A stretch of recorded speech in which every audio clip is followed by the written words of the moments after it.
तो नेक्स्ट करते हैं हम क्वेश्चंस। जो देखिए मान लीजिए मैट्रिक्स ए है आपका 1 2 3 4 और बी है आपका 3 4 5 6।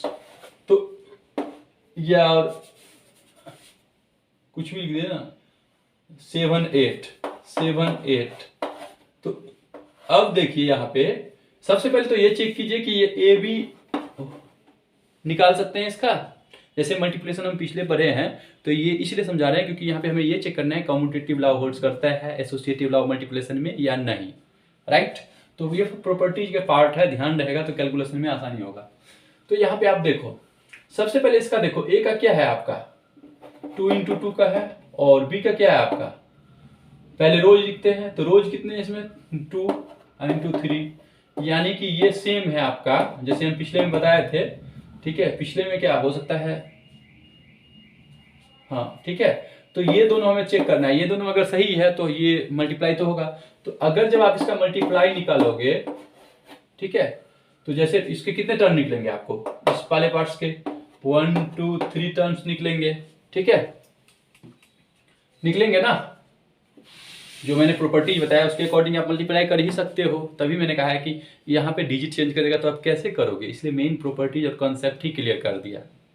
ठीक है, और क्वेश्चंस तो करेंगे ही, अभी प्रॉपर्टीज ही चल रहा है। ठीक है, तो अब जब आप इसको निकालोगे तो कुछ और निकलेगा। ठीक है, और बी ए निकालोगे तो कुछ और निकलेगा, कहने का तात्पर्य। तो सभी में, सभी क्या, बहुत अधिकतर में नहीं आपको निकलेगा। तो यहाँ पे सिंपल देखो ना, ए बी निकल भी गया तो कितने में आपका बी ए नहीं निकलेगा। ठीक है, बी ए में नहीं निकलेगा, ये ध्यान रहे। तो या ये क्या हो जाएगा, ये डज नॉट होल्ड्स हो जाएगा, कम्यूटेटिव लॉ जो है होल्ड्स नहीं करेगा यहाँ पे। अब रहा एसोसिएटिव लॉ। ठीक है, तो जब ये कम्यूटेटिव लॉस नहीं होल्ड्स करेगा तो एसोसिएटिव लॉ होल्ड्स करेगा, ये बताओ। अब इसी में नल मैट्रिक्स दे दोगे, आप कहोगे कम्यूटेटिव लॉ होल्ड्स कर रहा है, तो मैंने कहा अब इसका तो कोई जवाब ही नहीं है। नल मैट्रिक्स ए ले लो आप, या यूनिट मैट्रिक्स या कुछ ऐसे मैट्रिक्स ले लो आप, नल मैट्रिक्स ले लो, आप कहोगे सर कम्यूटेटिव लॉ होल्ड्स कर रहा है कि नहीं, तो 0 + 0 ऐसे लिखेंगे, यही चीज है। या आइडेंटिटी लॉ ले लो, कहने का तो सब समझ रहे हो ना। ठीक है, अब तो कैलकुलेशन करेंगे वहां पे आ जाएगा। अब जैसे एसोसिएटिव लॉ, तो ये ऑटोमेटिक होगा, आपको चेक करके देख लेना है कि होगा या नहीं होगा। ठीक है, दूसरा होगा आपका, क्योंकि जब ये कॉम्यूटेटिव में मल्टीप्लिकेशन नहीं होता, एसोसिएटिव ये नहीं होगा। ठीक है, और इट में भी, क्योंकि मैंने कहा ना डिपेंड करता है क्या है और आप क्या कैलकुलेशन करते हो उसके अकॉर्डिंग। जैसे कह रहे हैं यहाँ, if A matrix and B matrix का मतलब मल्टीप्लाई कन्फॉर्मल हो, मतलब अनुकोण हो। ध्यान दे दीजिए, कोई मैट्रिक्स दिया हुआ है, इफ ए मैट्रिक्स, और ए मैट्रिक्स मान लीजिए कुछ दिया हुआ है यहाँ पे समथिंग, और बी मैट्रिक्स दिया हुआ है कुछ, या मान लीजिए सेम ही सेम दे देते हैं। ठीक है, ठीक है, तो कह रहा है ए मैट्रिक्स और बी मैट्रिक्स दिया हुआ है। ठीक है, इफ, तो ए बी के लिए अब यहाँ पे कन्फॉर्मल यानी अनुकोण हो, तो बी एंड सी का गुणन के लिए फिर लागू हो जाएगा ए यहाँ फिर एसोसिएटिव लॉ जो है ना, ए बी सी बराबर ए बी सी। अब देखो यहाँ पे सेम मैट्रिक्स है, मैट्रिक्स जो ए है ये, तो ये तो कम्यूटेटिव लॉ में भी होल्ड्स कर जाएगा, करेगा। ये तो आपको चेक करना पड़ेगा ना। ठीक है, क्योंकि दोनों तरफ से सेम ही होगा, समझ गए।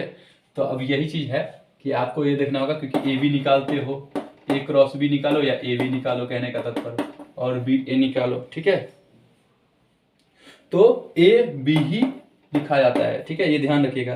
तो यहाँ पे ए बी ही लिखा जाता है, क्रॉस भी आप लिख सकते हो मल्टीप्लाई में। तो जहां पे जो हो, इंटू हो तो इंटू लिखना, मल्टीप्लाई हो तो मल्टीप्लाई। तो समझ गए, ये चीज हो गया। अब आपका हो गया डिस्ट्रीब्यूटिव लॉ, मतलब वितरण नियम या बंटन नियम, जो भी बोलते हो हिंदी में, डिस्ट्रीब्यूटिव लॉ। तो एसोसिएटिव लॉ में समझ गए ना सिस्टम। तो इसलिए मैंने कहा कि ये सब आप चेक करके कर सकते हो। तो मल्टीप्लाई मेन है, अगर आप समझ गए हो तो कर सकते हो, क्योंकि डिजिट चेंज हो जाता है। अब यहाँ पे देखिए डिस्ट्रीब्यूटिव लॉ में ए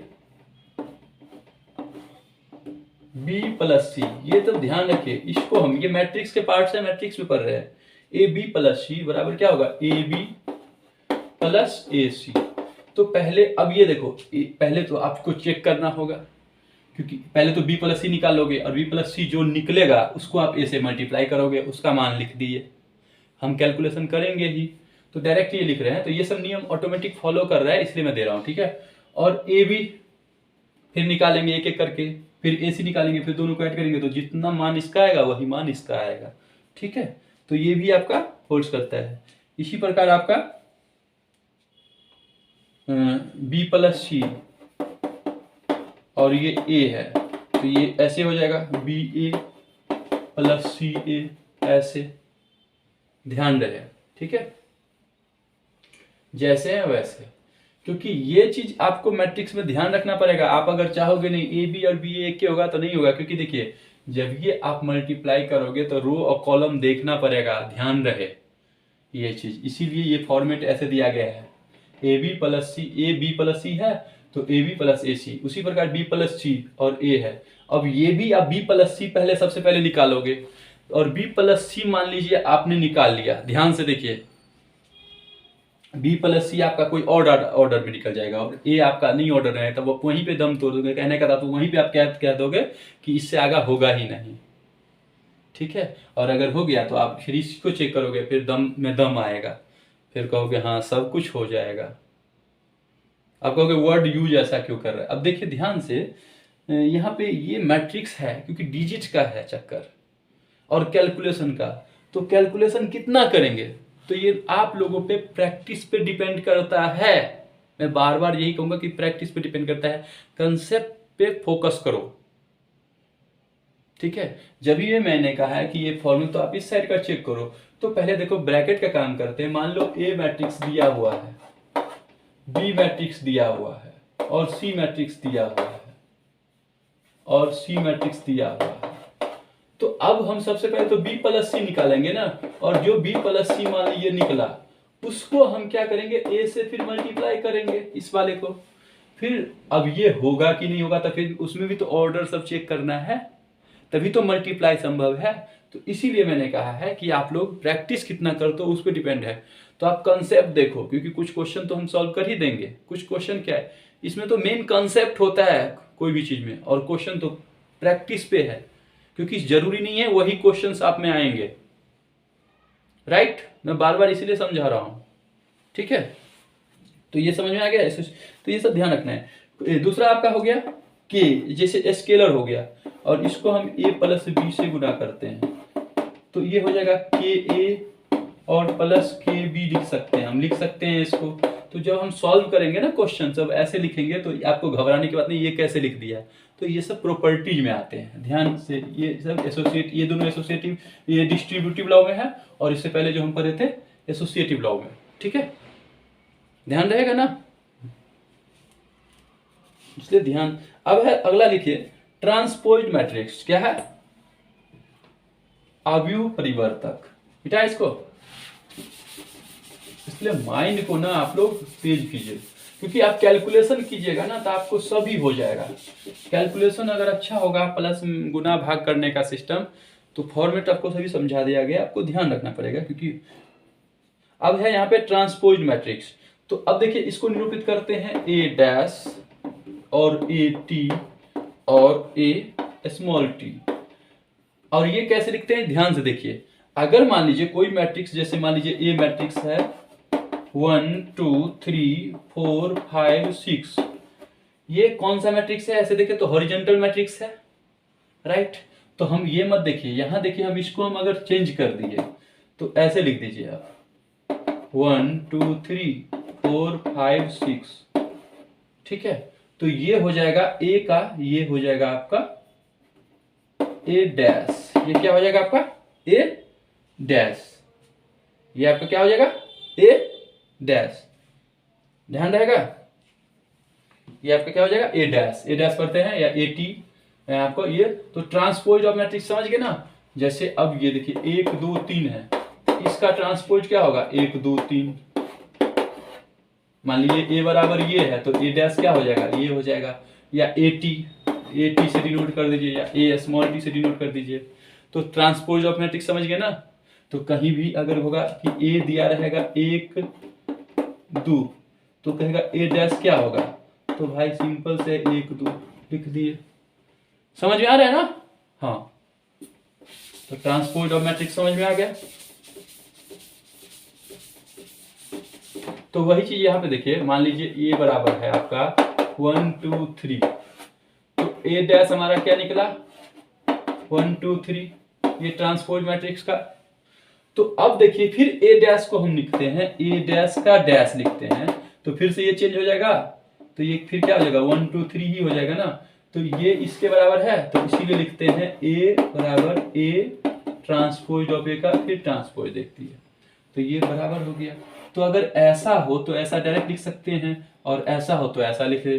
तो डिपेंड करता है आपको कभी साबित करे कि प्रूव डैट सिद्ध करे कि ये सब होगा, तो यहाँ से ये सब हमें प्रॉपर्टीज में काम आएगा। ध्यान है। ओके, क्लियर हो गया। मिटाए।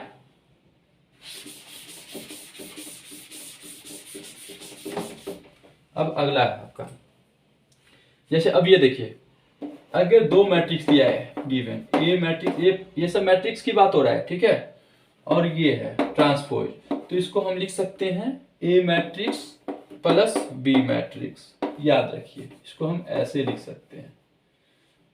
तो इसको जब आप कोई भी मैट्रिक्स मान लीजिए, ए कुछ और रख लीजिए, बी कुछ और रख लीजिए, दोनों को जोड़ दीजिए और इसके बाद इसका ट्रांसपोज निकालिए, और इधर ए का ट्रांसपोज निकालिए, बी का ट्रांसपोज निकालिए, दोनों को जोड़िए तो इसी के बराबर आएगा। राइट, ठीक है। तो ये सब नियम है, इसलिए ये सब ध्यान रखिए, ये सब प्रॉपर्टीज में आ जाएगा। ठीक है। अब आपका होगा के ए ट्रांसपोज, स्केलर का है, तो इसको आप के ए ट्रांसपोज ऐसे भी लिख सकते हैं, कोई दिक्कत नहीं, ये सब आप ध्यान रखिएगा। अब एक हो गया आपका मल्टीप्लाई में ए बी का ट्रांसपोज क्या होगा, तो डैश लिखिए या टी लिखिए, पता है ना आपको, तो इसको हम बी डैश ए डैश लिखते हैं। अब ये सब तो आप समझ ही गए होंगे, इसीलिए कहते हैं स्टार्टिंग से क्लास। ठीक है, ये सब प्रॉपर्टीज में, तो ध्यान रहेगा ना। इसको हम ऐसे लिख सकते हैं, इसको ऐसे लिख सकते हैं, जो भी नियम सब कर रहे हैं। ठीक है, ओके। अब हम क्वेश्चंस करेंगे। अब क्या करेंगे, हम क्वेश्चंस करेंगे।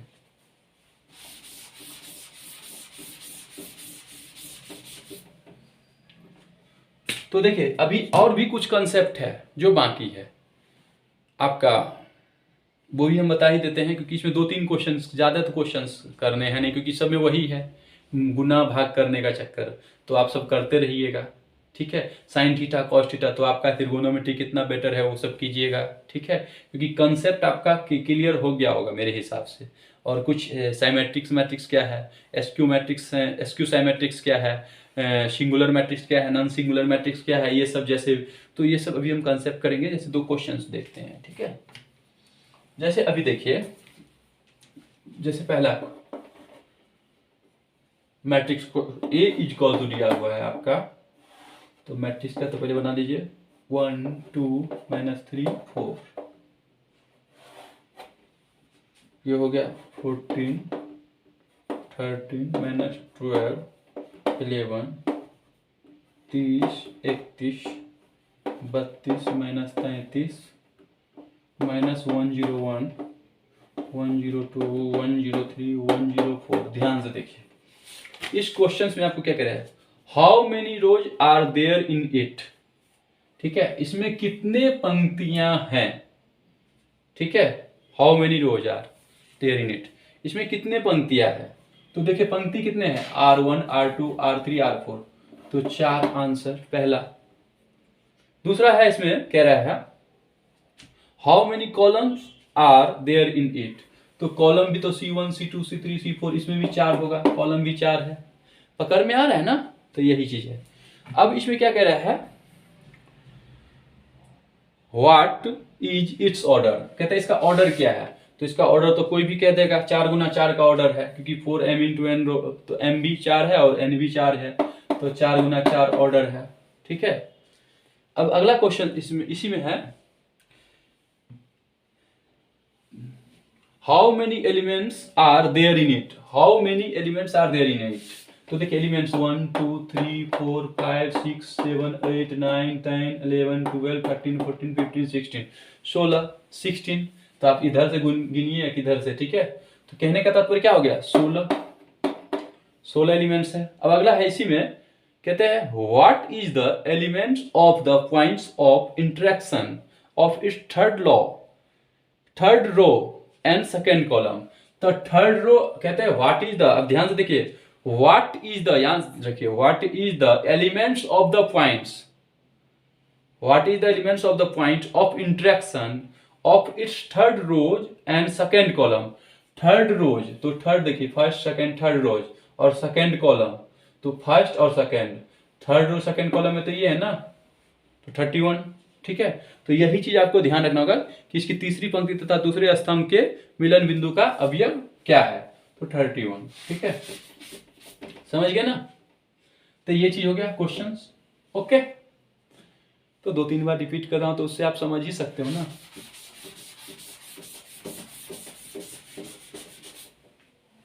ठीक है, अब दूसरा क्वेश्चंस, ठीक है।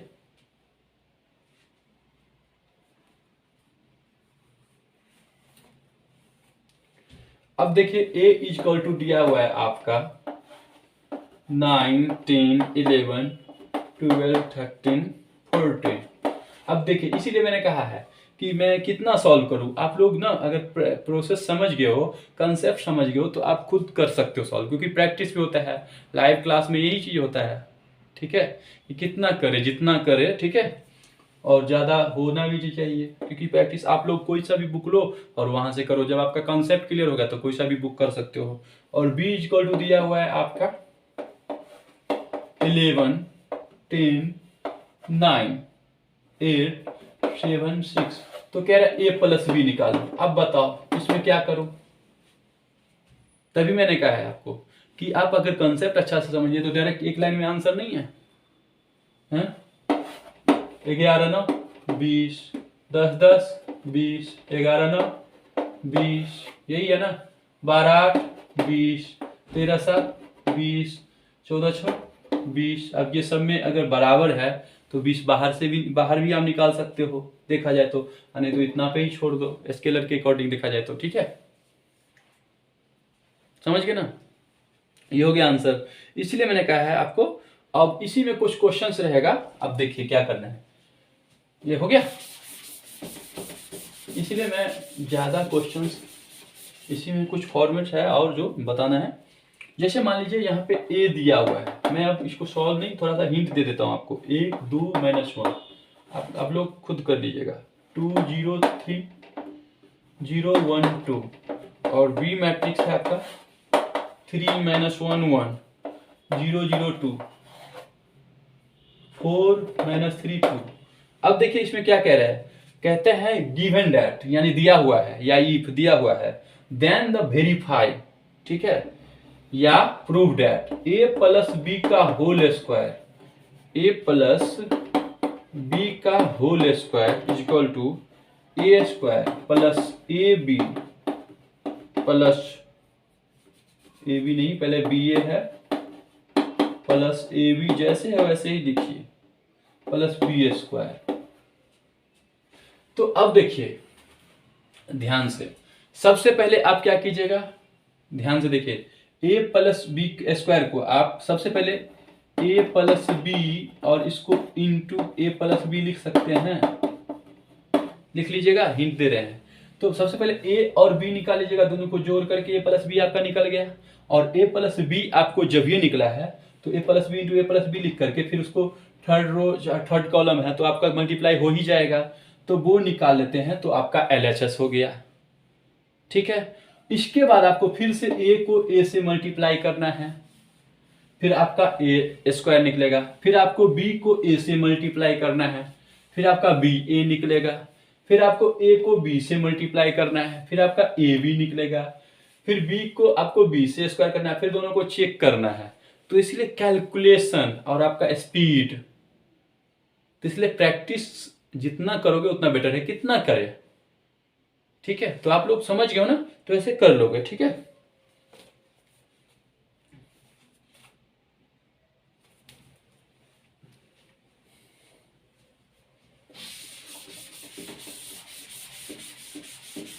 अब जैसे एक क्वेश्चन देखिए क्या है, वैसे ही है, अब प्रूव दैट हो तो नंबर दिया जाएगा। जैसे एक है यहाँ पे, ए मैट्रिक्स है यहाँ पे 1 -2 3, और ये है आपका -4 2 5, और बी है आपका दिया हुआ 1 -1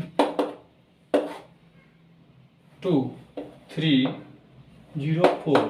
तो सबसे पहले तो आपको m×n वाला सिस्टम चेक करना है। इसके बाद कह रहा है वेरीफाई कीजिए कि ए बी का ट्रांसपोज जो है, कैपिटल यहाँ पे टी दिखा है, तो आप लोगों को तो टेंशन होगा नहीं। ये जो है ये आपको कह रहा है वेरीफाई, जांच कीजिए। तो LHS निकालने के लिए सबसे पहले आप ए बी यानी ए को बी से मल्टीप्लाई कीजिएगा। पहला स्टेप ए को बी से मल्टीप्लाई कीजिएगा। उसके बाद आप उसका ट्रांसपोज निकाल लीजिए, उसको अभी बताया ना। हाँ, इसके बाद आप क्या कीजिए, बी का ट्रांसपोर्ट तो ऐसे ही निकल जाएगा और ए का ट्रांसपोर्ट ऐसे ही निकल जाएगा। फिर बी का ट्रांसपोर्ट और ए के ट्रांसपोर्ट को फिर मल्टीप्लाई कीजिए। फिर देखिए अगर निकल रहा है तो वेरीफाई है, नहीं निकल रहा है तो कह दीजिएगा नहीं है। तो यहाँ पे लिखा हुआ है तो उस हिसाब से आप यही है, ठीक है, समझ गए ना, कोई दिक्कत नहीं ना। तो ये चीज आप लोग कर सकते हो, ठीक है। अब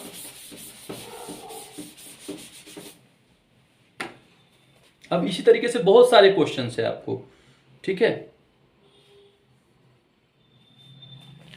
तो आप जो भी हो, कहने का तात्पर्य आप सब सॉल्व कर सकते हो। आपका फॉर्मेट समझ में आ गया, डिजिट चेंज करना है बस, एक्स वाई में देना होगा, उस हिसाब से फिर मल्टीप्लाई कीजिए। फिर आपके कैलकुलेशन पे डिपेंड करता है, ठीक है।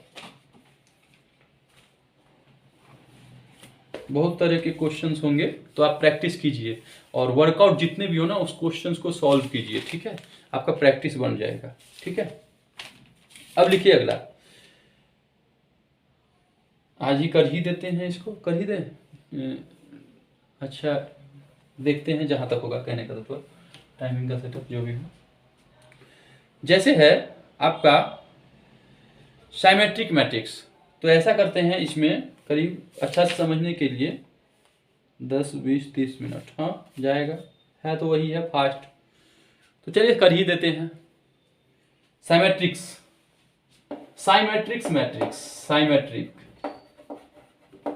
मैट्रिक्स यानी सममित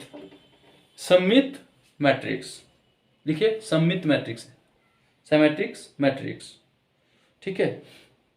अब ये कैसे कहेंगे साइमेट्रिक मैट्रिक्स है, अगर A = A' है तो कहेंगे ये मैट्रिक्स गिवन मैट्रिक्स, मतलब दिया हुआ मैट्रिक्स जो है साइमेट्रिक है, ठीक है। पहले तो आपको क्या निकालना है, ए दिया रहेगा, गिवन दिया रहेगा, और अब A' निकालते हैं, और A और A' अगर इक्वल होता है तो साइमेट्रिक मैट्रिक्स है। जैसे मान लीजिए यहाँ पे मैट्रिक्स दिया हुआ है 1 2 3, फिर यहाँ पे हो गया 2 6 4 3 4 5, यही है। आप मैट्रिक्स वाला कोई भी फॉर्मेट लिख लीजिए, ठीक है। अब इसका आप सबसे पहले क्या निकालेंगे, जैसे ये निकालना है, जैसे ये निकाले तो A' निकालेंगे, और A' निकालेंगे तो क्या होगा, उल्टा हो जाएगा। तो 1 2 3, चलिए हम ये वाला दे देते हैं। फिर ये क्या हो जाएगा, आपका सेम फॉर्मेट आ जाएगा, 2 6 4 2 6 4, फिर ये क्या हो जाएगा 3 4 5 3 4 5, यही होगा ना। जो भी हो, जो मैट्रिक्स लिया है वही सिंबल लेना है हमें, कहने का तात्पर्य आप लोग समझने फोकस कीजिए। तो आप देखिए दोनों सेम ही है ना, तो यही A = A' है तो हम कहेंगे मतलब दिया हुआ मैट्रिक्स है, सिमेट्रिक मैट्रिक्स है, ओके। तो जब आप क्वेश्चन सॉल्व कीजिएगा तो आपको पता चल जाएगा। अब है SQ साइमेट्रिक्स। अब क्या है SQ साइमेट्रिक्स, लिखिए बिठा दे, मतलब सिंपल देखिए ना, A = अगर A' आ जाए इसके बराबर तो साइमेट्रिक मैट्रिक्स है, ठीक है, मतलब सममित मैट्रिक्स।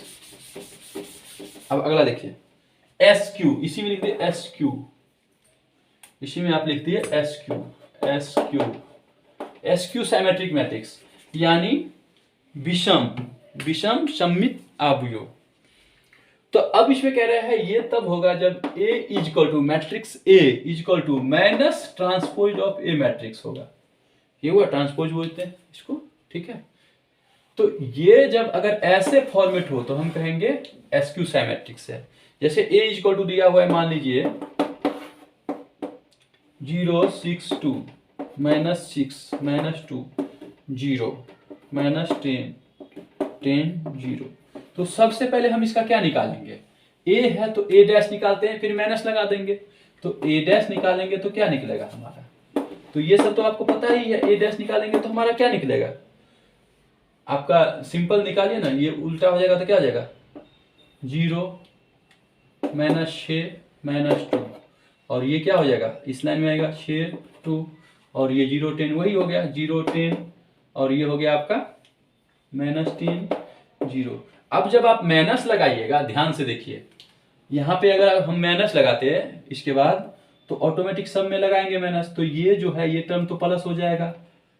कहने का तात्पर्य, अगर यहाँ माइनस लगा दिए तो ये टर्म प्लस हो गया, और ये टर्म माइनस हो गया, ये टर्म प्लस हो गया, ये टर्म माइनस हो गया, तो इसके बराबर है। ये देखिए माइनस ए जो है ए के बराबर है, तो यही चीज हो गया हमारा एसक्यू साइमेट्रिक्स। अगर दिस मतलब इस टाइप से आपका फॉलो कर रहा है तो क्या कहेंगे हम, ये एसक्यू साइमेट्रिक्स है, राइट। तो प्रूव डैट, या साबित करे कि आप साबित कीजिए कि आप मैट्रिक्स दे देगा, कहेगा साबित कीजिए कि ये एसक्यू साइमेट्रिक्स है, तो बस वैसे ही चेक करना है, बस हो गया, ठीक है। अब है सिंगुलर मैट्रिक्स। अब है क्या, सिंगुलर मैट्रिक्स।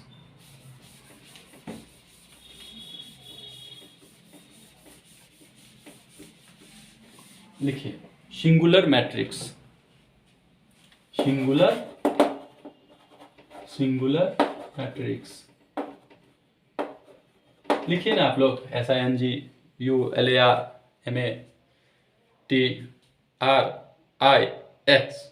सिंगुलर मैट्रिक्स लिखे, एक्स लिख दिए। तो अब देखिए सिंगुलर मैट्रिक्स में क्या है, ए जो है आपका मान लीजिए दिया हुआ है 1 2 1 2 उदाहरण, ठीक है। और अगर इसका डिटर्मिनांट हम निकालते हैं, ये मैट्रिक्स दिया हुआ है और ए का डिटर्मिनांट निकालते हैं, तो 1 2 लिख दिए, तो यहाँ मैट्रिक्स मत दे दीजिएगा। अगर सिंगुलर मैट्रिक्स पूछे आपको, जैसे अव्युत्क्रमीय आबू हिंदी में बोलते हैं सिंगुलर मैट्रिक्स, तो आप सबसे पहले इसका डिटर्मिनांट निकालिएगा। तो डिटर्मिनांट का जो याद रखिएगा जो है, ये नहीं मैट्रिक्स बना दीजिएगा इसको। तो डिटर्मिनांट अगर आपका 0 निकल गया, ठीक है, जब सॉल्व करेंगे तो 2, अब ये देखिए 2 1 2 -2 1 2 0, तो सिंगुलर मैट्रिक्स है, अदरवाइज सिंगुलर मैट्रिक्स नहीं है। तो अगर कोई मैट्रिक्स आपको दे देगा और कहेगा जांच कीजिए ये सिंगुलर मैट्रिक्स है, तो क्या करेंगे हम, उसका डिटर्मिनांट निकालेंगे, और डिटर्मिनांट अगर 0 निकल गया, हाँ गिवन मैट्रिक्स आज singular matrix, otherwise singular matrix नहीं है, मतलब इट डज नॉट है सिंगुलर मैट्रिक्स, ठीक है, समझ गया ना, कहाँ गया, हाँ समझ गए। नॉन सिंगुलर मैट्रिक्स तो हो गया, आप वही है जिसका मतलब 0 नहीं आया था। नॉन सिंगुलर अगर पूछे तो सिंगुलर समझ गए, तो डिटर्मिनेंट ए 0 नहीं निकले तो नॉन सिंगुलर मैट्रिक्स। इसी में अगर नॉन सिंगुलर दे दिए हमने, तो डिटर्मिनेंट ए जो है आपका कैन नॉट इक्वल टू 0, तो नॉन सिंगुलर मैट्रिक्स।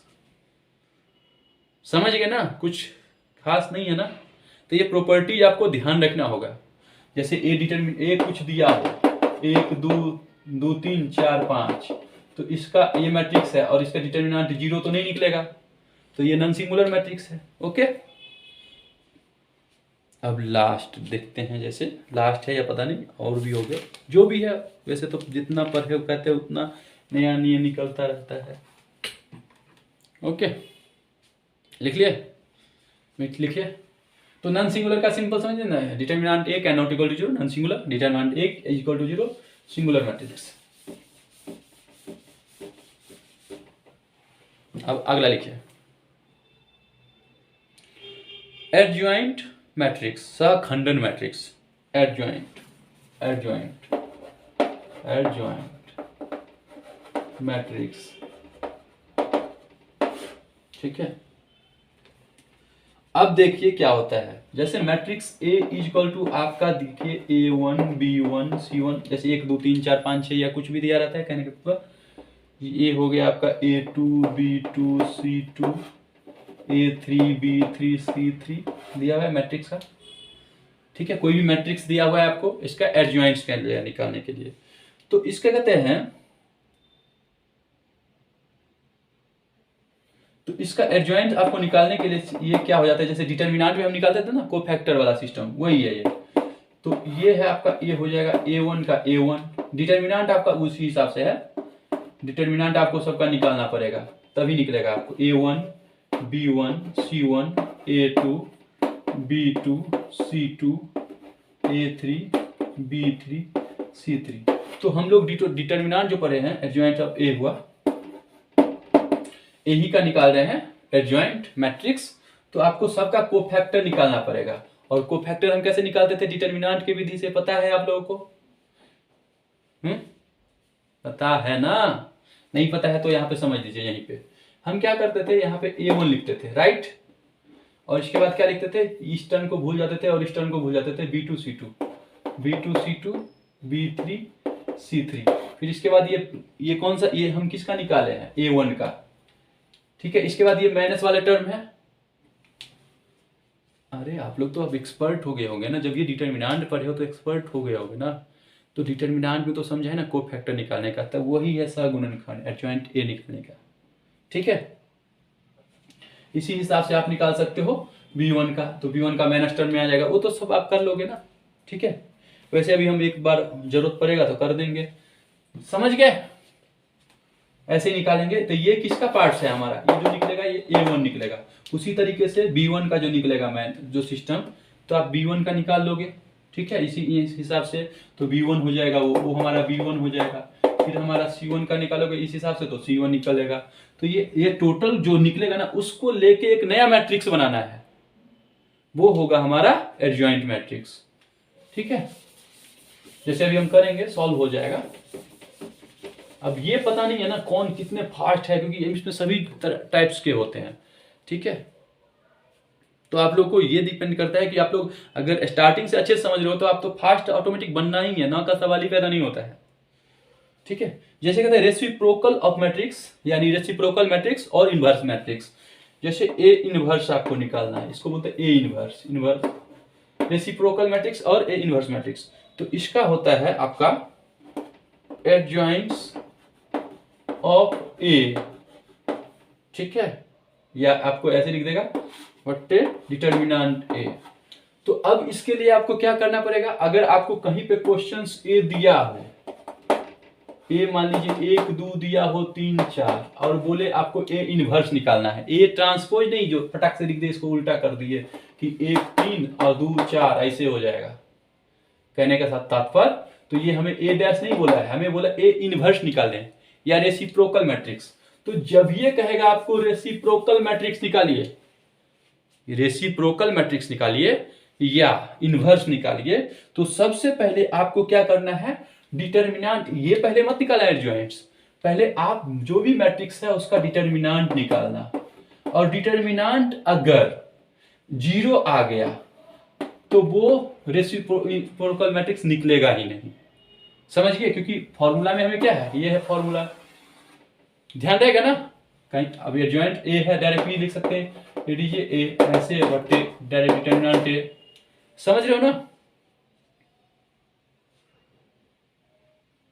तो ये चीज आप ध्यान रखिए। तो सबसे पहले जब ये बोलेगा आपको रेसिप्रोकल निकालें या इनवर्स निकालें, तो डिटर्मिनेंट निकालेंगे, और डिटर्मिनेंट अगर 0 आ गया तो हमें रेसिप्रोकल निकालने की जरूरत है ही नहीं, डायरेक्ट डज नॉट एग्जिस्ट में आ जाएगा। लेकिन अगर determinant can not equal to 0 आया तो हमें रेसिप्रोकल निकालना ही पड़ेगा। तो जब ये आपको बोला है तो अधिकतर में होगा ही आपको निकालना। तो एडजॉइंट निकालने के लिए सबसे पहले हमें क्या करना है, डिटर्मिनेंट निकाल लिए।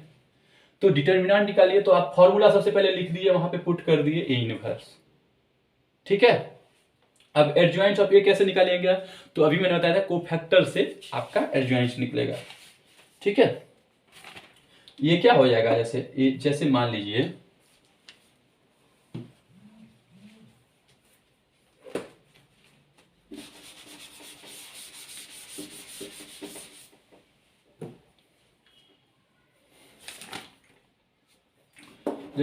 ए बराबर मैट्रिक्स दिया हुआ है, ध्यान से देखिए A1 B1 C1, राइट, और ये हो गया आपका A2 B2 C2, और ये हो गया A3 B3 C3, और कोफैक्टर मैंने पहले ही बताया है, ठीक है। तो एडजॉइंट्स इसका क्या निकलेगा, कैसे निकलेगा एडजॉइंट्स, ये क्या हो जाएगा आपका, सबका कोफैक्टर पहले निकालिएगा एक एक करके, और उस जो नया डिजिट्स आएगा वो हो जाएगा हमारा A1, फिर ये हो जाएगा B1, फिर हो जाएगा C1, फिर ये हो जाएगा A2, फिर ये A3, ये B3, B2, B3, C2, C3। इससे नया आपका एलिमेंट्स तैयार हुआ है, आपका एडजॉइंट्स A निकला है, राइट। तो आपको डिटर्मिनेंट A भी निकाल लिए, A दिया हुआ है तो डिटर्मिनेंट A निकाल लिए, डिटर्मिनेंट A 0 नहीं आया है। तो इसके बाद आप एडजॉइंट्स निकाल दिए, एडजॉइंट निकाल लिए। जब ये एडजॉइंट आपने निकाल लिए तो आपका नया फॉर्मेट बन गया, नया एलिमेंट्स के साथ। तो ये सब आया। इसके बाद आपको क्या करना है, फॉर्मूला पे पुट कर देना है। ये लिख दिए। इसके बाद फॉर्मूला पे हम पुट करते हैं। तो फॉर्मूला पे पुट करेंगे तो ए इनवर्स, अभी मैंने कहा ना, ए इनवर्स क्या होता है, A D J point of A upon क्या होता है, डिटर्मिनेंट ए। ठीक है, लिख लिए, लिख लेंगे ना। इसके बाद आप इसको क्या लिख सकते हैं, इसी को आप लिख दीजिए। अगर ऐसे ही लिखना है तो A1 बट्टे डिटर्मिनेंट ए, सबको सबके साथ लिखना है तो सबके साथ लिखिए, नहीं तो जरूरी नहीं है। आपने पहले ही सॉल्व कर लिया डिटर्मिनेंट तो डायरेक्टली अपॉन में दे दीजिए, समझ गए ना। तो यहाँ पे हम तो आपको फॉर्मूला बता रहे हैं, B1 C1, इस हिसाब से सब में डिटर्मिनेंट। अब मान लीजिए डिटर्मिनेंट सब में 2 आया है तो सब में 2 से भाग देते जाइए, बस हो जाएगा आंसर। यही हुआ ना। अगर मान लीजिए डिटर्मिनेंट आपका 2 आया है तो और A1 आपका निकला है कोफैक्टर 4 और फाइनल स्टेज में निकला है तो 2 से भाग दीजिए तो नया एलिमेंट्स 2 बन गया ना। ए इनवर्स जो निकलेगा रेसिप्रोकल। माइंड अब एक्सपर्ट होते जाइएगा, घबराइए मत, ठीक है। सब में डिटर्मिनेंट ए लग जाएगा, ऑटोमेटिक भाग हो जाएगा। फिर ये A2 हो जाएगा, ये A3 हो जाएगा, सब में डिटर्मिनेंट ए होगा, सब में, समझ गए ना।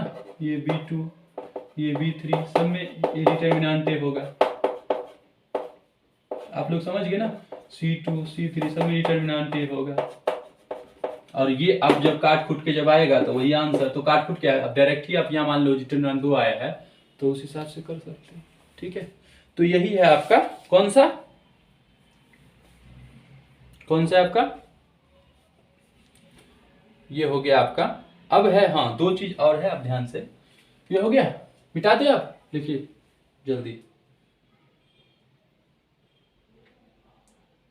लिख लिए। 1-2 क्वेश्चंस और देख लेते हैं इस पे।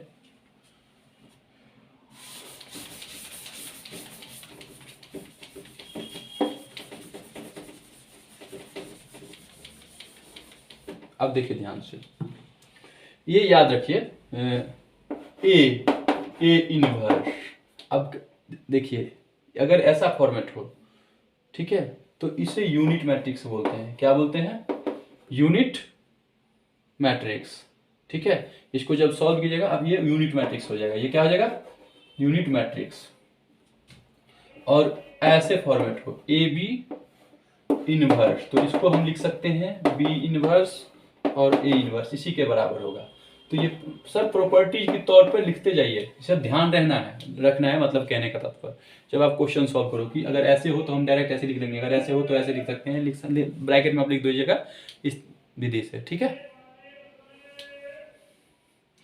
अब जब आप क्वेश्चन सॉल्व कीजिएगा ना, बुक होंगे आपके पास या कोई भी मैट्रिक्स का किसी भी राइटर का आप ले लीजिए, अब कीजिए, कंसेप्ट अगर समझिए तो कोई भी राइटर कर सकते हैं, ठीक है।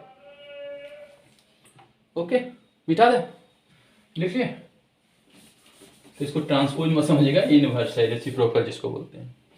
अब है, आप देखिए, कहते हैं to find the solution of linear equation by matrix method. अब कहते हैं लीनियर इक्वेशंस आपको दिया गया है और उसमें आपको मैट्रिक्स के द्वारा आपको क्या निकालना है, मान, वैल्यू निकालना है।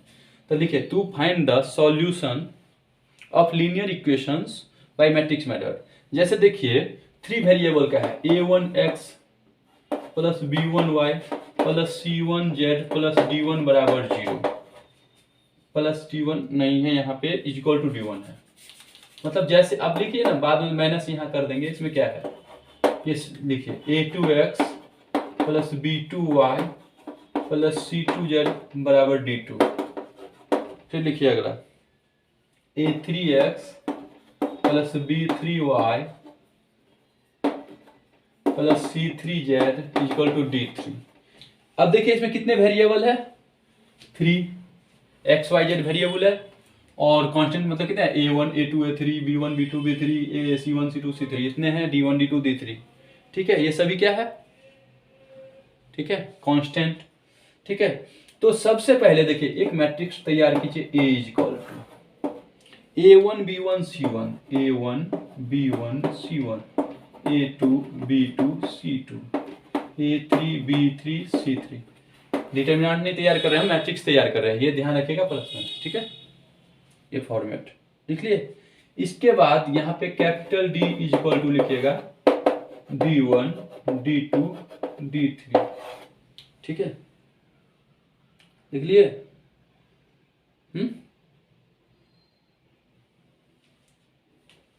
इसके बाद आप लिखिए x इज इक्वल टू, अब x को x वाले टर्म में लिखिए, मतलब इसको ये छोटा नहीं है, ये कैपिटल X ले लिया, x y z, ये सब मैट्रिक्स है। ठीक है, तो एक मैट्रिक्स किसका बनाया, a1 b1 c1 a2 b2 c2 इसका बना दिया।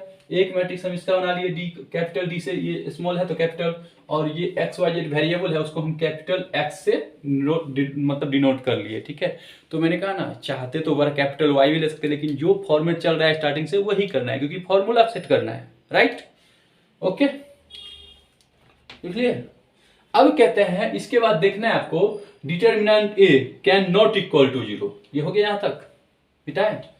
डिटर्मिनेंट A, यहां तो A भी है तो determinant A can not equal to 0 ही लिख देगा। ठीक है, determinant A can not equal to 0, अगर ऐसा हो, सिंगुलर मैट्रिक्स ना हो, नॉन सिंगुलर हो, ठीक है, तो हम लिखेंगे Ax बराबर D, Ax बराबर कैपिटल X बराबर D। Ax बराबर क्या लिखेंगे, कैपिटल D।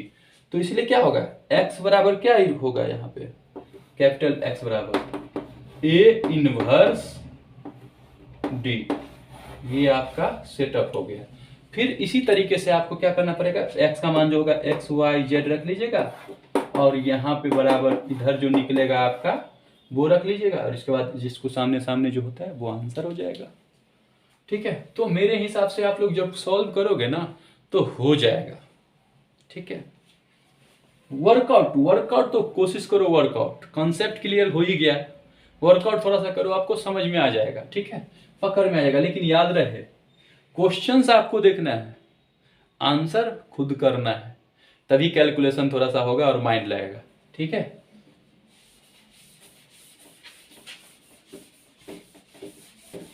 और एक बार जब समझ गए तो दोबारा जरूरत ही नहीं है। जब कहते हैं पास हो गया तो जरूरत पड़ेगा तो ठीक है, नहीं तो कौन याद रख रहा है।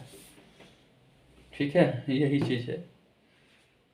ठीक है, अब जैसे देखिए एक क्वेश्चंस, अब मान लीजिए a इज इक्वल टू दिया हुआ है हमारा, ध्यान से जो हम बताए थे उसको हम फिर से लिख देते हैं, -4 -3 1 0 1 4 4 3।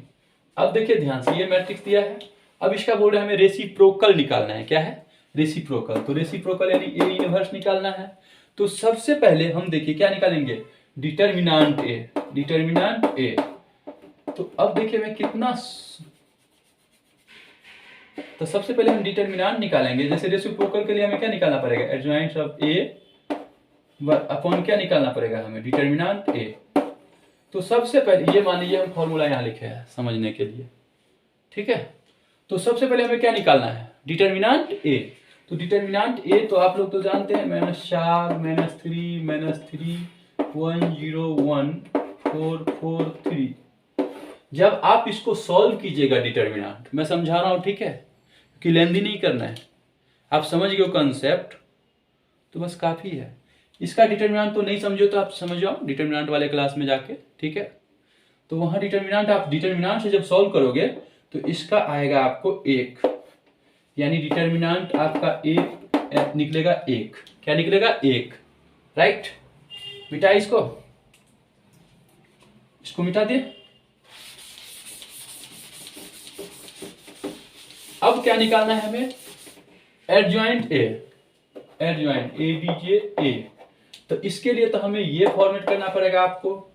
क्या होता है ADJ, ये क्या होता है हमारा A, एडजॉइंट A क्या होता है हमारा, एक मिनट, A लिखते हैं ना, हाँ, ये क्या होता है हमारा आपका A1 B1 C1 A2 B2 C2 A3 B3 C3।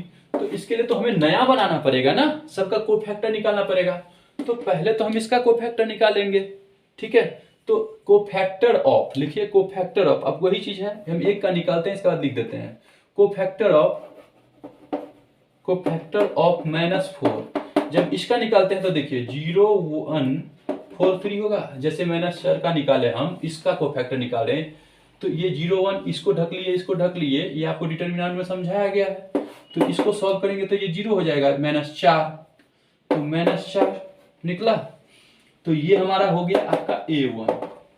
तो ये क्या हो गया आपका, जैसे हमारा एडजॉइंट है, जैसे ए निकाल रहे हैं तो हमारा कितना निकला, -4। उसी तरीके से कोफैक्टर ऑफ -3 का आप जब निकालिएगा तो -3 का निकालिएगा तो आपको कितना निकलेगा, 1 1 4 और ये कितना हो जाएगा 3, क्योंकि ये टर्म गायब हो जाएगा, ये टर्म गायब हो जाएगा, तो 1 1 और 4 3 हम लिख दिए, ठीक है। और ये तो टर्म माइनस का होगा ना, ये तो जानते हैं ना आप लोग, ठीक है। तो क्या हो जाएगा आपका, 3 इकाई 3 और 4, तो 3 में से 4 जाएगा, कितना होगा माइनस, और ये होगा 3 -4, तो ये कितना हो जाएगा, 3 में से 4 जाएगा तो कितना होगा -1, -1 को 1 से गुना करेंगे तो क्या +1, तो आपका ये निकला आपका b मतलब 1। उसी तरीके से आप इसका निकालोगे, फिर आप किसका निकालोगे, फिर इसका निकालोगे, मतलब सबका निकालोगे तो सब निकलते जाएगा। और जब एक नया डेटा बनेगा, कहने का तात्पर्य मैंने कहा ना कितना निकाले, आप लोग को कोशिश करना है, आप लोग को समझना है, आप लोग को प्रैक्टिस करना है। कंसेप्ट क्लियर, बार बार मैं कह रहा हूँ कंसेप्ट पर फोकस कीजिए। कोफैक्टर, इसलिए डिटरमिनेंट्स नहीं समझे हैं तो डिटरमिनेंट्स को जरूर जानिए। इसलिए कहते हैं मैट्रिक्स पढ़ने से पहले डिटरमिनेंट बहुत जरूरी है, ठीक है। जब टॉपिक आता है ना हार्ड में तो कहते हैं डिटरमिनेंट जरूरी है, एडजॉइंट्स कैसे निकालेंगे, ठीक है। इसी तरीके से आप जब ABC सभी का 1 2 3 4 5 6 9 एलिमेंट्स है, 9 एलिमेंट्स का आपको फैक्टर निकालेगा तो आपको आएगा सब में आएगा, तो आपको नया कोफैक्टर निकलेगा आपका -4 -3, मतलब जो आपका निकल रहा है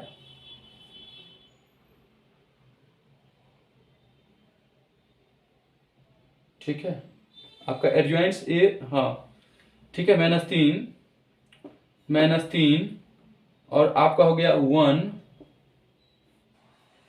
0 1 4 4 3, ये जो है आपका निकलेगा, ठीक है। ये हो जाएगा आपका बराबर A, ठीक है।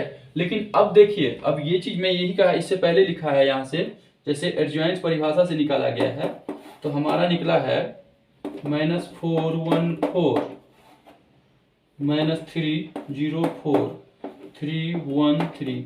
देखिए क्या है, हो सकता है मिसप्रिंट हो, मिस हो, तो हम अगर लेंदी करते हैं तो बहुत लेंदी जाएगा, कहने का तात्पर्य। क्योंकि आप देखिए, सबसे पहले ये समझिए, क्योंकि एक तो क्लास चल रही है, लाइव क्लास, ऊपर से आप किसी का माइंड तेज होगा, किसी का माइंड उस हिसाब से चल रहा होगा, इसीलिए ज़्यादा मतलब कितना करें, इसलिए सबसे पहले कंसेप्ट को मैंने इसलिए पहले क्लियर कर दिया है। और कंसेप्ट क्लियर हो गया है तो आप तो पुट करोगे ना, हो सकता है बुक में मिसप्रिंट हो, मे बी, क्योंकि हम कैलकुलेशन तो कर नहीं रहे, हम तो डायरेक्ट पुट कर रहे हैं, क्योंकि आपको कंसेप्ट क्लियर करवा दिए हैं, ठीक है। और क्वेश्चन जो भी प्रॉब्लम हो रहा है वो तो हम बता ही रहे हैं, ऐसा तो नहीं है नहीं बता रहे हैं। अब ये भी तो जरूरी नहीं है कि पेपर में यही 4 -3 -1 आ जाए, समझ रहे हो ना। तो इसीलिए बार बार यही कहता हूं कि आप लोग जहां हो, जैसे हो, उस हिसाब से प्रैक्टिस करो, क्योंकि प्रैक्टिस करोगे तभी होगा। और एक बार अच्छे से प्रैक्टिस कर लिया तो हो जाएगा, ठीक है। तो बात समझने, तो आप जब नया निकालोगे ना, जैसे कोफैक्टर आप निकाले हो ना, कहने का तात्पर्य, तो आपको फाइनली निकल जाएगा, ठीक है। और कोफैक्टर निकालने की विधि हमने पहले समझा दिया है।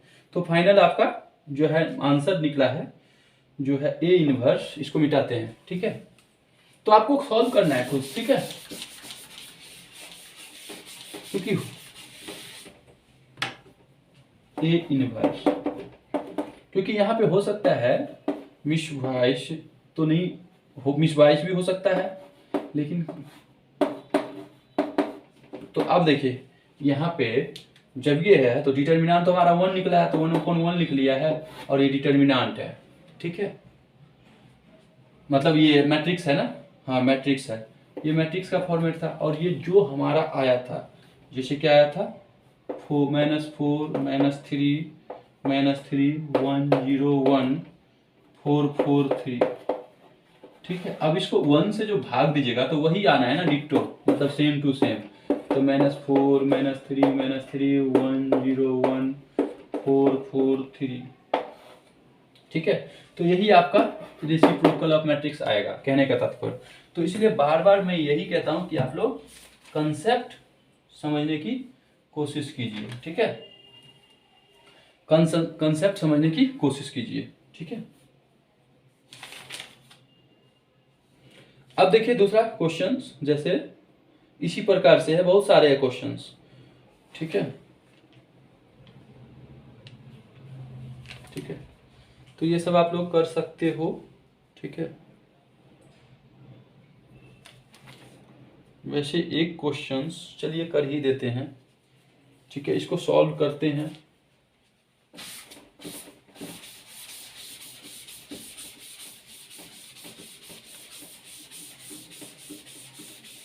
क्योंकि मैंने कहा ना कितना क्योंकि कंसेप्ट पर आपको फोकस करना है। कहते हैं solve the following equation with the help of matrix. तो फॉर्मूला तो अभी हम बताए हैं, फिर इसको सॉल्व भी कर देते हैं। जैसे मान लीजिए 3x + y + 2z बराबर 3 दिया हुआ है, गिवन है, और 2x - 3y -z बराबर -3, और ये आपको दिया हुआ है x + 2y + z बराबर 4, z है ये 4। तो कह रहा है, अब देखिए कहता है solve the following equation with the help of matrix. तो देखिए ध्यान से इस क्वेश्चन को, सबसे पहले देखिए हम क्या करते थे इसमें, a = क्या बनाते थे, मैट्रिक्स कितना है, 3 1 2, यही होगा ना, ये 2 -3 -1 1 2 1, यही होगा ना। देख लो आप यहाँ से, क्योंकि 3 के ये आगे प्लस है, प्लस यहाँ y के आगे कुछ नहीं है, 1 है, z के आगे 2 है, 2 y के 3 के आगे माइनस, मतलब -3, और ये इतना तो समझ ही गए होगे, ठीक है। और इसके बाद हम d बराबर क्या होगा, हमारा कैपिटल D क्या निकलेगा, जैसे d1 d2 d3 था, तो 3 -3 4, और ये x y z का टर्म को हम कैपिटल X लेते थे, इक्वल टू क्या निकलता था, x y z। अब इसी में कोई टी डब्ल्यू कुछ भी होता है, पी डब्ल्यू सी डब्ल्यू कुछ भी लिख दे, कोई डब्ल्यू टी के कुछ भी लिख सकता है इसमें, यहाँ पे जो था वेरिएबल के हिसाब से। तो ये चीज़ लिख लिया, सबसे पहले बना लिए, सबसे पहला स्टेप। अब हमें इसके बाद क्या करना होता है, देखिए ए एक्स बराबर डी, तो ए एक्स, अब इसको तो सबसे पहले इससे मल्टीप्लाई कीजिएगा, फिर इसके बाद क्या है, डी बराबर क्या होता है, फिर हमारा डी बराबर या एक्स बराबर क्या होता है, ए इनवर्स डी। तो इसीलिए जब हमें पता है, अब इसके बाद क्या होता है, इतना ओके हो गया, लिख लिए, देखिए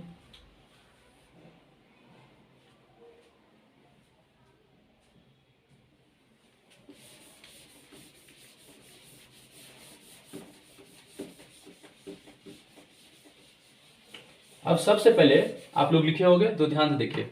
तो हम सबसे पहले ए जो निकला है हमें इक्वेशन से, तो उसका डिटर्मिनेंट हम लेते हैं। डिटर्मिनेंट क्यों लेते हैं, क्योंकि हमें क्या निकालना था, x बराबर a इनवर्स d, ये फॉर्मेट करना है। तो इसके लिए हमें ये चीज जरूरी है ना, ठीक है। तो a इनवर्स निकालने के लिए हमें क्या निकालना पड़ता है, डिटर्मिनेंट जरूरी है। तो डिटर्मिनेंट जब निकालते हैं, जैसे देखिए 3 1 2 2 -3 -1 1 2 1। अब इसको आप जब एक्सप्रेशन मेथड से करोगे सॉल्व डिटर्मिनेंट, तो ये तो आप लोग कर लोगे, तो कितना हो जाएगा, इसका आंसर 8 निकलेगा। डिटर्मिनेंट कितना निकलेगा, 8। तो जब ये नॉन सिंगुलर है तो रेसिप्रोकल तो हमें निकलेगा ही, क्योंकि एक के डिटर्मिनेंट 0 तो नहीं निकला है, तो हमें क्या निकलेगा, रेसिप्रोकल निकलेगा ही। और रेसिप्रोकल निकालने के लिए हमें क्या निकालना पड़ेगा, अब सबसे पहले एडजॉइंट, और एडजॉइंट के लिए फिर कोफैक्टर वाला सिस्टम निकालना पड़ेगा। ठीक है। तो देखिए ध्यान से, इसके बाद हम क्या करेंगे, जैसे कोफैक्टर ऑफ थ्री का निकालते हैं तो कितना निकलेगा, -3 -1 1 सॉरी 2 1, ये समझ गए ना, ये इसलिए तो ये हट गया तो -3 1 2 1। तो अब इसका कितना होगा, -3 और ये 2 माइनस चिन्ह का माइनस तो +2, तो क्या हो जाएगा, दो में से -1। ठीक है, यानी कि अगर नया देखा जाए, एडजॉइंट ए निकले, एडजॉइंट ऑफ ए निकले, मतलब कहने का तात्पर्य, तो ये क्या निकलता है हमारा, A1 A2 A3, फिर क्या निकलता है B1 B2 B3, यही है ना, A1 ये B1 है, इधर से B1 है ना, ये ध्यान रखना है, A1 B1 C1, यहाँ पे A2 B2 C2 A3 B3 C3, ये ध्यान रखना, ये मैट्रिक्स है। तो ये -1 कहाँ पे जाएगा हमारा, A1 के पास जाएगा, अभी बताए हैं। उसी तरीके से कोफैक्टर ऑफ 1 का निकालेंगे इसका, तो क्या निकलेगा, ये पहला टर्म प्लस में था तो दूसरा टर्म माइनस में होता है, -2 -1 और 1 1, क्योंकि 1 लिए हमने और चिन्ह का तो माइनस आएगा ना फॉर्मूला डिटर्मिनेंट के थ्रू, तो डिटर्मिनेंट में कोफैक्टर निकालना सिखाए हैं, इसलिए बोल रहा हूँ कि सब का कोफैक्टर जब आप निकालिएगा ना इसी तरीके से निकालना है। कोफैक्टर ऑफ 1 का इस बार निकाल रहे हैं, तो इसका हमें निकलेगा आपको -3। इसी तरीके से कोफैक्टर ऑफ हम निकालेंगे 2 का, तो हमें निकलेगा आपका कितना हो जाएगा, आपका 7 निकलेगा। अब इसको देखेंगे तो 2 -3 1 2, अब ये कैसे आया, तो देखिए 2 का निकालेंगे तो इसको ढक लेंगे, 2 -3 1 2, फिर इसका निकालेंगे तो 2 दूनी 4, -3 1 3, प्लस माइनस माइनस प्लस, तो 7 होगा। तो इसी तरीके से मैंने कहा है कि 3 1 2, यानी इस तीनों का निकला है, तो नया में देखिए मिटाएं, आप लोग निकाल लीजिएगा, ठीक है, क्योंकि प्रैक्टिस आप लोगों को करना है, ठीक है, आप लोग समझ गए हो, ठीक है, तभी तो माइंड चलेगा, नहीं तो कहाँ से माइंड चलेगा, कंसेप्ट समझ के नहीं समझोगे तो कहाँ से होगा। तो ये देखिए आपका एडजॉइंट कितना निकलेगा,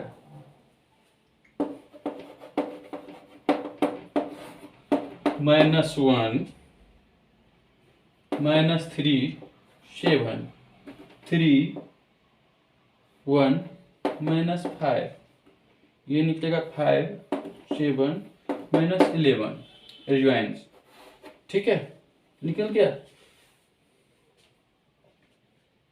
अब क्या है, लिख लिए, अब इसका परिवर्त कीजिएगा, आपको जैसे हम कहते हैं अभी, तो यहाँ पे क्या हो जाएगा, इसको परिवर्त करते हैं ताकि हम ए वाले रूप फॉर्म में आ जाए, क्योंकि हमें क्या लिखना होता है, एडजॉइंट्स ऑफ ए, ठीक है, तो क्या हो जाएगा, -1 3 5, और ये हो जाएगा -3 7, ये हो जाएगा 1 -5, ये हो जाएगा 7 -11, राइट, ठीक है, लिख लिए।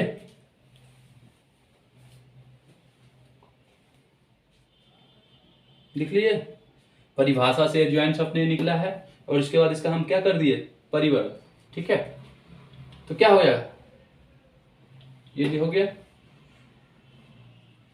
मिटा दे,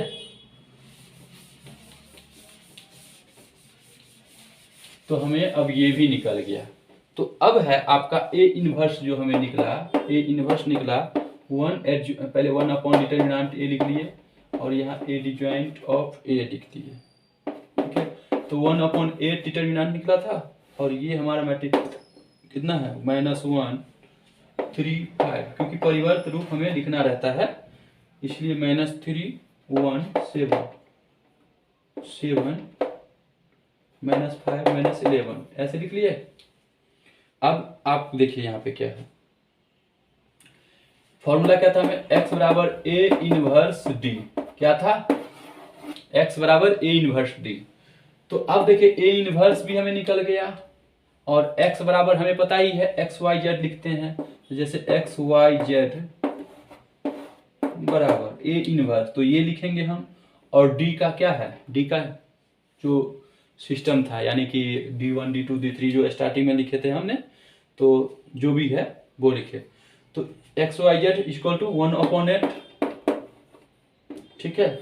और ये तो एडजॉइंट्स, ये जो लिखे ए इनवर्स जो हम पहले लिख दिए, -1 -3 7 3 1 -5 5 7 -11 लिख दिए, ठीक है। गुना, क्योंकि क्रॉस होगा ही, क्योंकि इनवर्स डी है। तो डी हमारा क्या था, आप देखिए इक्वेशन, तो इक्वेशन में आपका था 3 -3 4, तो 3 -3 और 4। अब देखिए सबसे पहले ये दोनों मल्टीप्लाई होगा, तो इसका रो इसका कॉलम चेक करते हैं, सॉरी इसका कॉलम इसका रो चेक करते हैं। तो इसमें कॉलम कितना है, C1 C2 C3, इसके रो कितने हैं, R1 R2 R3, तो ऑब्वियसली मल्टीप्लाई होगा। तो जब आप इसको मल्टीप्लाई कीजिए, अब मल्टीप्लाई कैसे करेंगे आपको फॉर्मेट पता है, ठीक है। तो जब आप मल्टीप्लाई करेंगे तो आपको कैलकुलेशन इसको करके, मतलब पूरा सेटअप करके इसको पहले मल्टीप्लाई करना है। आप चाहो तो डायरेक्ट यहाँ, तो अभी मत करना, इस 1/8 को अभी छोड़ के रखना, पहले इस सब को मल्टीप्लाई कर लेना। और नहीं, सबको नहीं तो इसको भी इसी के साथ रख लो, 1/-8 करके सबको उसी हिसाब से करो। तो तभी मैंने कहा कि आपका माइंड और हाथ स्पीड चलना चाहिए, ठीक है। इसलिए पकड़ होता है कि क्या करते हैं, क्योंकि फॉर्मेट समझाना होता है, क्योंकि मैथ्स ही है। अगर वैसे करने लगे तो और करने के तो और आप फास्ट कर सकते हैं, तो सभी को लेके चलना होता है, इसी हिसाब से समझाना पड़ता है, ठीक है। तो आप जब इसको सॉल्व कीजिएगा ना, इस साइड वाले को, तो इस साइड को जब सॉल्व कीजिएगा, आपको इससे मल्टीप्लाई कीजिएगा इसको, और फिर तो इसको करना ही है जैसे भी हो, या तो पहले इसको कर लीजिए, फिर इसके बाद इससे मल्टीप्लाई कर दीजिए, ठीक है। तो आपको आएगा X Y Z equal to 1 2 -1। तो जब ये आया तो मैंने पहले बताया था x बराबर क्या हो जाएगा 1, y बराबर क्या होगा 2, और z बराबर क्या हो जाएगा -1। इसको 2 मत समझिएगा, z बराबर क्या होगा -1। ये होगा हमारा x y z का आंसर। तो ये क्वेश्चन ना बहुत कम आते हैं, कहने का तात्पर्य क्या पता पूछ दे, और 5 मार्क्स 6 मार्क्स जो भी हो, तो आप लोग क्वेश्चन सॉल्व कर सकते हो। तो कल को ये ना कहे कि समझ ही में नहीं आया, या मैट्रिक्स हार्ड है, डिटरमिनेंट हार्ड है। तो हार्ड और ये क्या कहते हैं कि मतलब कहते हैं ना हौला या हार्ड, कि ये चीज़ नहीं समझ में आए कहना, तो आपको हार्ड कुछ नहीं लगेगा जब आप समझ जाओगे तो, ठीक है। ये चीज़ है, इसीलिए कहने तत्पर जो भी हो, इस तरीके से आपका आंसर आ गया। और इस तरीके से मैट्रिक्स अगर एक तरह से देखा जाए तो कहें ना, अब इसमें बहुत सारे, कितना अब इसमें आपका अल्फ़ाबेटिक एक्स वाई जेड वाले टर्म होंगे, बहुत सारे होंगे आपको, तो उस हिसाब से आपको प्रूव करने रहेंगे, ठीक है, वेरीफाई करने रहेंगे। ए बी बराबर बी ए, सी ए बराबर A B, associative law, commutative law, singular non singular, ठीक है। तो इसलिए मैंने कहा कि प्रैक्टिस कीजिए, क्योंकि जरूरी नहीं है एग्जाम में यही आए, इसलिए आपका कैलकुलेशन बेटर होना चाहिए। अब कैलकुलेशन आपका अच्छा है तो बस आप हो गया, ठीक है। तो ये आपको प्रैक्टिस में रहना बहुत ज़रूरी है, ओके। तो मैट्रिक्स ओके, ठीक है। वैसे तो कभी हो गया तो कोई क्वेश्चन हो तो डाल ही देंगे, कुछ ऐसा हुआ तो, ठीक है। ऐसा क्वेश्चंस लगा कि कुछ और वैरायटी के, वैसे तो बहुत सारे होते हैं ना, तो फ्यूचर जो भी हो, इस एक तरह से कंसेप्ट जो होता है वो चीज़ क्लियर, ठीक है। बाकी आप लोग प्रैक्टिस कीजिए, ओके।